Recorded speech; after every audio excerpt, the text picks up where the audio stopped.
My father was a very hardworking man. He was the best. I think that my work ethic came from him and also my mom. My father was a lecturer at the university and also a consultant. My mom was also a teacher. My mom taught me how to be nice to people, how to be kind to people, how to always forgive people. My mom taught me that much. And she is a multitasker and she is my hero. My father is also my hero because at a very elderly age, he was still working hard, traveling from here to there, and seeing the amount of people that he has helped as a person has also inspired me. My mom taught me that it is really good to be patient with people. And that word, patience, has been what has helped me be who I am today. It hasn't really been easy. I have faced a lot of discrimination when it came to who I was as a person, who I am as a human being, and what I represent. Also the fact that I have a voice. It is very easy for people to see you beg them for help. It is very easy for people to see you on your knees, and then when you acquire and come so far after being through a lot of things, people still expect you to always be at their beck and call or be a people pleaser. I knew that for a long time I was a people pleaser. I wanted to do what I had to do to succeed, and sometimes it didn't work out, and other times, even though it would work out, I would have to pay for it at a higher price. And me wanting the power to succeed and wanting my craft for music and wanting my creativity to be heard by so many people, it became really toxic for me because I got to a point where I really wanted it so bad.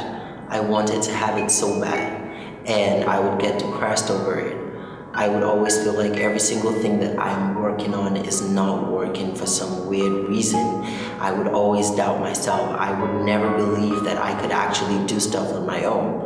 And I would always look at other people and compare myself to them, or ask myself, why am I not doing it like this person? Why is it not working like this person? I never believed in myself for anything. I believed in the fact that I had a talent. And one disturbing thing about it was that I wanted to have friends so bad.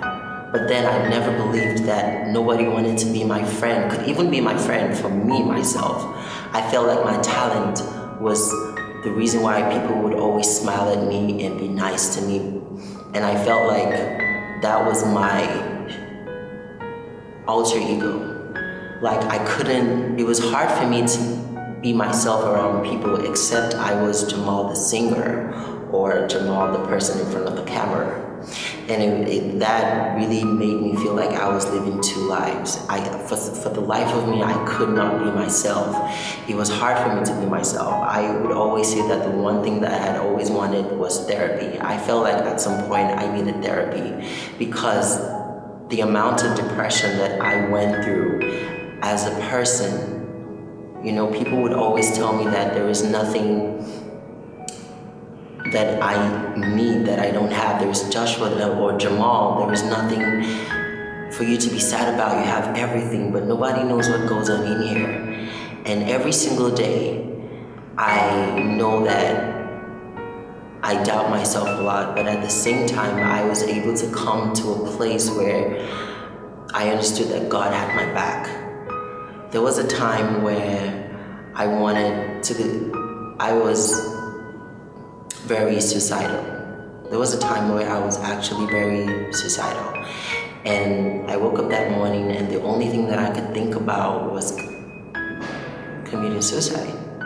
I had no idea why I had such thoughts in my head. But for some weird reason, that particular one thought came to my head. And I thank God that I had people around me. I had Jesus and God. People in the form of God and Jesus in my house. So I couldn't do that. I had friends, my family, my brothers. They were all around me to support me. My mom entirely was around me to support me, my friends. And it just got me thinking that a lot of people go through this stuff. How many people do we know that went through the thought of committing suicide? I'm not the only one. There are a lot of people out there. And even if it's not suicide, people are depressed because one thing or the other is not working out for them. And so I decided to do what I know how to do best, express myself in front of this camera and write a song about it. And the name of the song is called ADURA. And ADURA is a local dialect called prayer from the Yoruba language. And the song is basically my message to God and also telling my story. And I remember in the song, I wanted to write my experience, so I decided to write about my experience going to Lagos. So, this is what I want you to do. If you have not heard any of my songs before, I want you to go stream it. And also, if you want to know about my story, about my Lagos experience, you can subscribe, ring the bell below, and then also check it out. Thank you so much, and I hope you do enjoy the song.